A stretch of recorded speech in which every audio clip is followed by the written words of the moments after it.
अस्सलाम वालेकुम दोस्तों, मां अरशद ब्रोई ऐं तव्हां मुंहिंजो चैनल अरशद ब्रोई ॾिसी रहिया आहियो। सभिनी दोस्तनि खे भलीकार, जिथे हूंदव ख़ुशि हूंदव, आबाद हूंदव। दोस्तों, अॼु 14 अप्रैल ऐं रमज़ान मुबारक जो 12हों रोज़ो हली रहियो आहे। दोस्तों, उम्मीद थो कयां त तव्हां सभु ख़ुशि ऐं ख़ैरियत सां हूंदा, अलाह जी अमान में हूंदा। दोस्तों, हमेशह ख़ुशि हुजो, आबाद हुजो।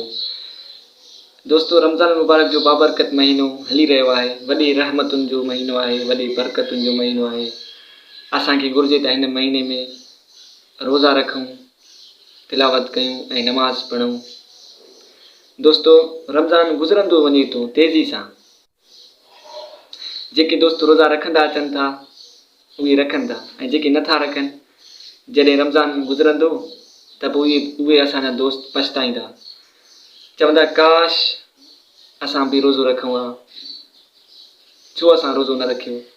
दोस्तों, उन्हनि दोस्तनि की गुज़ारिश आहे त रमज़ान जो महीनो हली रहियो आहे ऐं रोज़ा रखणु स्टार्ट कयो। दोस्तों, ईअं न थिए जो तव्हां बाद में पछतायो त असां छो रोज़ो न रखियो, असां छो तिलावत न कयो, असां छो रमज़ान मुबारक जे महीने में नमाज़ छो न पढ़ियो।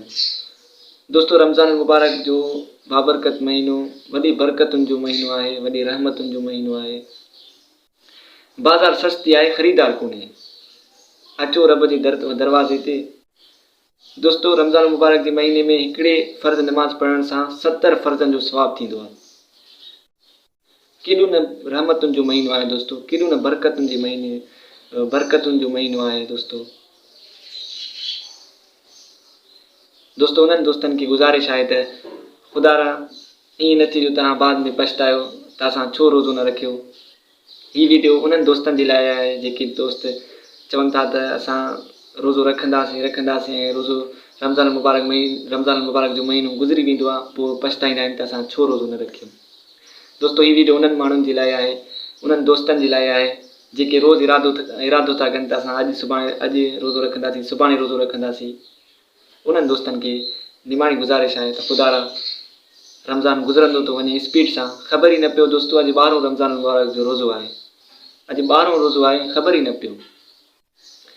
दोस्तों, ज़िंदगी जा ॾींहं खुटंदा था वञनि, बसि कोशिशि कयो, रुठल रब खे परचयो, चङाई कयो। दोस्तों, तव्हां ज़िंदगी में अगरि अकेला आहियो त परेशान न थियो, घबरायो न।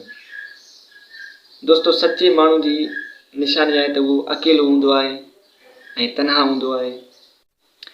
टोला त हमेशह मुनाफ़िकनि सां हूंदा आहिनि, सचा माण्हू अकेला हूंदा आहिनि। दोस्तों, उम्मीद थो कयां त मूं नाचीज़ जूं इहे कुझु ॻाल्हियूं तव्हां दोस्तनि खे पसंदि आयूं हूंदियूं। त पोइ मूंखे ॾींदा इजाज़त, वरी इंशाअल्लाह मिलंदासीं नेक्स्ट वीडियो में। ख़ुदा हाफ़िज़।